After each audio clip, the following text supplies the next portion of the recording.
Gauranga Das Prabhu. It's an honor once again. For monks, are the 20s, 30s, 40s and 50s the same? In 20s, we have taken a decision that we need to be away from this. Our family, friends are also trying to convince us, come back. And we are also not sure how far we will go in this path. Can I give you a fist bump? If that's my fist.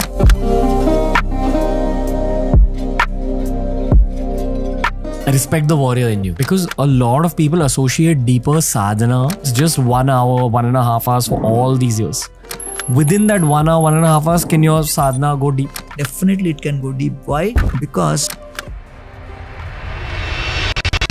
you are the one person who's capable of giving a correct Shastra-based opinion on sexuality. the eyes are always engaged, seeing the beautiful form of the opposite sex. In the Shastras also, lots of examples of casual sex have been described in terms of What could have possibly happened in just your previous life that in this life, at age 22, you switched and became a monk?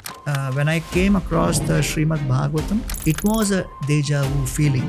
So when I speak in Hindi many times, it is not that I have practiced those words.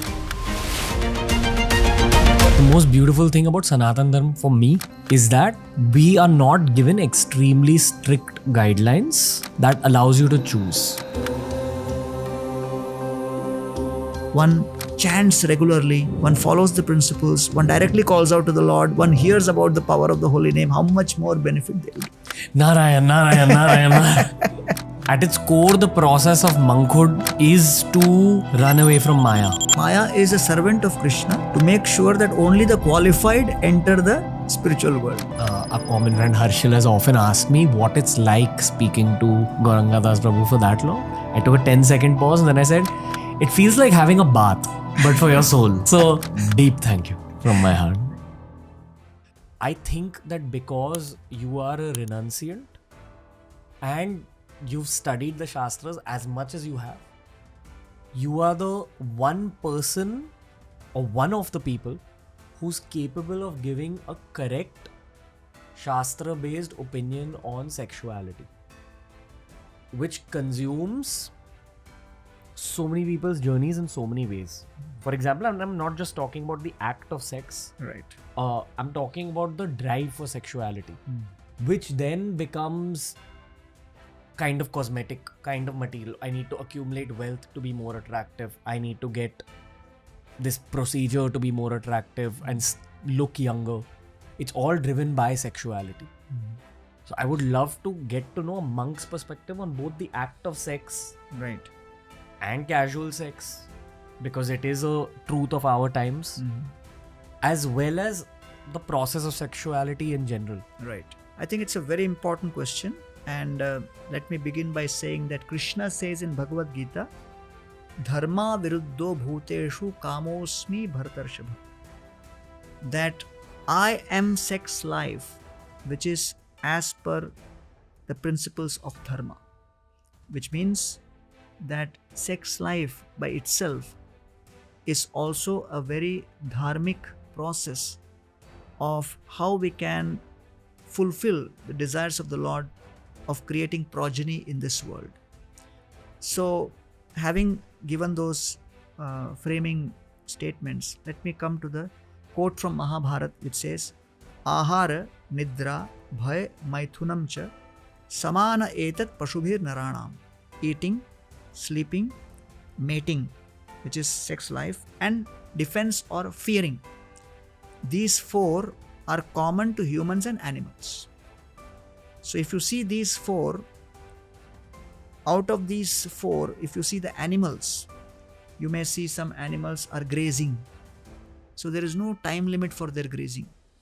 From morning till night, searching for food, because they have been made and designed like that. Nidra also, sleeping, mating. So there is fixed times where you can do all those things. But one thing which is common, which is constant within all of us, is fearing, bhai. So there is a starting time to eating, ending time to eating, and sleeping and mating. But for fearing, there is no starting ending time. So out of the four, the most difficult to overcome is fearing, bhai. Now, when you do not do these other three properly, if your eating is not proper, then it creates disease which may increase bhai. If your sleeping is not proper, you are thinking I am Superman, Superwoman, no need to sleep at night. Night is for remaining awake, day is for sleeping. You do for some time. Nowadays you see the trends, heart attacks at 30s, 40s because of lack of sleep. In Japan, companies had to incentivize employees that those who will sleep 5.5, 6 hours, they will get this much cash, they will get promotions, this, that, go to sleep. So when you don't go to sleep properly, then also fear of disease, fear of heart attack, so much. Similarly, sex life also. If we don't do that properly, as per the injunctions described in the revealed scriptures, then it increases our bhai or fear. So therefore, the next line of this shloka says, Dharmo hitesham adhiko vishesho dharmena hina pashubhis saman. That if one is focused only on these four, then one is kind of like animal. But what separates human beings from other animals is, in human life, we can engage in spiritual inquisitiveness. Otherwise, all species are doing only two things: asking questions and getting answers. Questions and answers. Right? So therefore, Munaya sadhu prishtoham bhavadbhir lokamangalam yat krita krishna samprashno yenatma suprasiddhat. So every species is engaged in only asking questions and working to getting answers to those questions. What are those questions in every species? Where is food? Where is sleep? Where is sex life? And where is security and shelter against fear? These are the typical questions. This is the base level questions. Now in human form of life, we give sophisticated dimensions to these questions.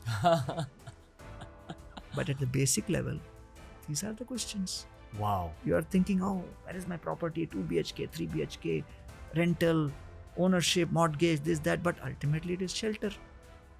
Bhai, how to protect myself, where I can have nidra peacefully, So clothing, this, that, everything is centered around these four only. The animals just go and do it. Human beings discuss, plan, and then do it. And then they don't realize that they are meant to do something beyond these four. That is called dharmo hitesham. So therefore, Vedanta Sutra begins with the understanding athatho brahma jigyasa. The core business in human form of life is to inquire about my spiritual journey and how to help the soul go beyond taking bodies. And that is what is known as moksha or mukti or whatever. Now, the problem is when people don't ask that question, athato brahma jigyasa. What is that question? There are 5 questions related to brahma jigyasa. Where is my soul now? Number 2, where is my soul going to go? Destination after death. Number 3, what will be the experience of my soul in that destination? Number 4, what is the path I want the soul to take to reach that destination? Number 5, what are the obstacles in my soul's journey? These 5 are considered part of what is known as Brahma Jigyasa. Curiosity about the journey of the soul.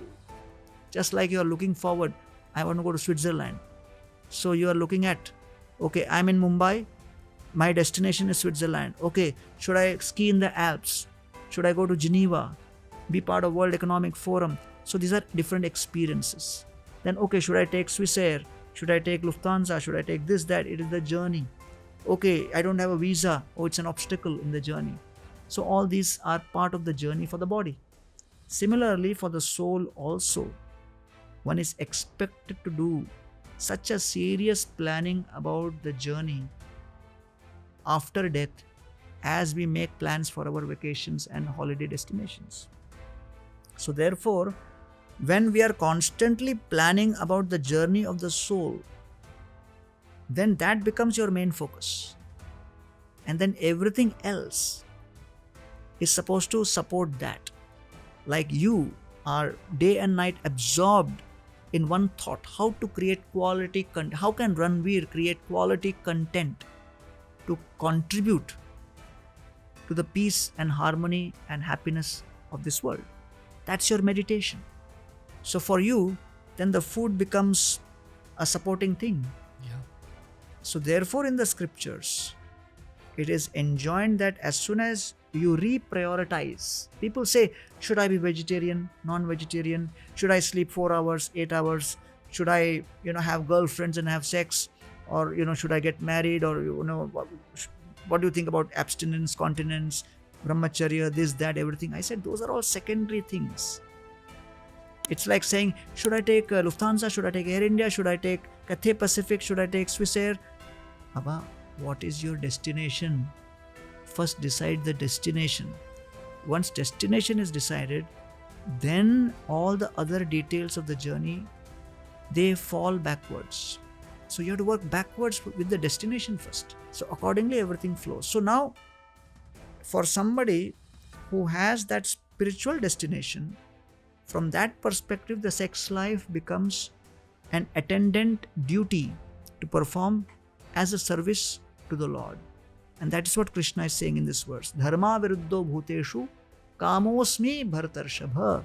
In all traditions, in the faith traditions, sex life has always been considered to be a process by which we serve the Supreme Lord, we serve the society by becoming agents and instruments to bring in souls into this world in a divine consciousness, so that that soul is able to accomplish the destination of spirituality. And therefore, we have Shodash samskars, 16 samskaras in Vedic tradition. So one of the samskaras is the Garbhadhan samskara, where the divine soul is invoked, divinity is invoked, so that even before impregnation of the husband, by the husband to the wife, there are various rituals which are done. And when the act of sex life actually happens, so auspicious souls are invoked to come and be part of the womb. So that is known as Garbhadhan Sanskara. Then once that Sanskara is done, then when the soul is in the womb and in a particular month, around 7th or 8th month, they do what is known as Simanta Unnayasa Samskara, which means all the positive energies are invoked on that particular soul which is within the womb, so that all the blessings come upon that soul. And then when the soul actually comes out, when the birth happens, then there is a Jata Karma Sanskara. And then immediately after that there is Vidyarambha, Chudakarna, various kinds of sanskaras where education begins. So the whole idea is to transform the impressions. What is the transformation of impression? Basic idea through the samskara. Samskara means a method by which impressions on the mind are replaced. You are deleting old files and replacing those old files with new files. Old memories replaced with new memories, new impressions, new narratives, new priorities. And how does that happen? Through the process of chanting of the mantras and exposing to various kinds of rituals. As a human, you'll always have that urge to do something. Yes. So transfer that urge to the higher goal. Exactly. So Krishna says in Gita that nahi tishtati kshanamapi jatu tishtati. That nahi kaschit kshanamapi jatu tishtati akarmakrit. We cannot remain without activity even for one moment. Even for one moment, we cannot remain inactive. Therefore, dovetailing is important. Sublimating is important. So, I won't say that those who are practicing spirituality abnegate sex life. Rather, you should say they sublimate their sex desire by going for a higher purpose and a higher goal. All I'm trying to say here is, you spoke about the secondary questions. We've been given guidelines. Correct. If you do this, this will happen. If you do that, that will happen. And then it's for you to choose. There is a concept called free will. Yes.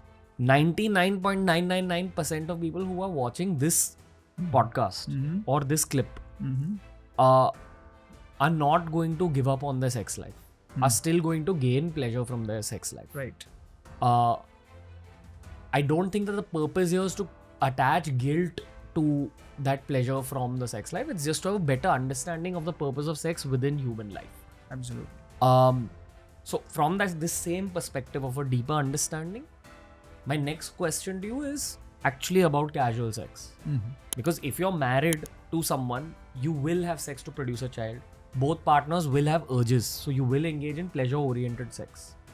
And I am assuming that over the course of marriage, over 30, 40 years, eventually your libido or your urges reduce a little bit, which is why you see older people turning towards God, couples actually showing up at meditation centers, temples. I'm assuming that that's what happens in life.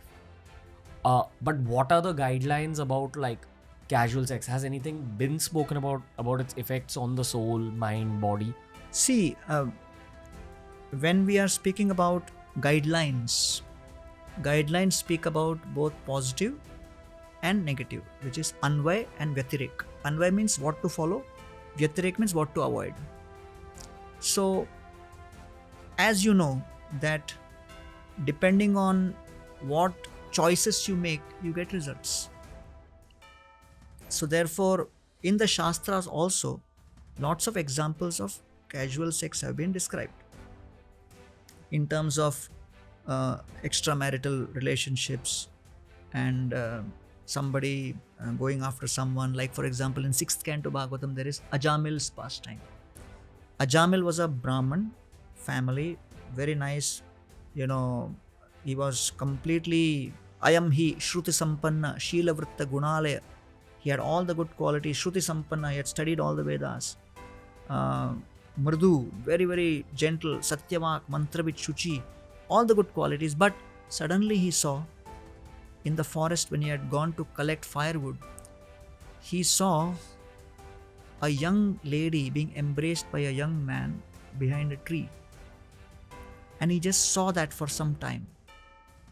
And that entire picture hit him at that moment in such a way that the Kama Dev in the Sanatan Dharma tradition, Cupid or lust, is presided over by a god known as Kama Dev. So Kama Dev has 5 arrows. When a man and woman, when they say they get attracted to each other, right?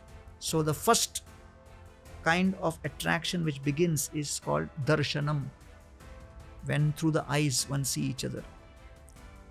When there is darshanam, then gradually it goes to the second stage, where when you start seeing each other, you start feeling happy. That is called harshanam. There is pleasure. Then gradually what happens is the intensity of the emotions grows and it becomes roshanam, where it intensifies and various other anxieties also start cropping up in that relationship. And then in due course of time, when one starts realizing that when we began the relationship, it was hunky-dory, but now so many other egoistical things are coming in the way. And the promise with which I got into the relationship is not being fulfilled. So that's known as the 4th stage, shoshanam, when one starts feeling exploited or trapped in a relationship. And then one becomes totally hopeless and starts searching for something beyond a man-woman relationship. That is called maranam, where one feels that there was a time in life when I thought sex life was life. There is nothing beyond sex life. But now you become maranam, which means you understand that, okay, that was one dimension at a particular stage in life.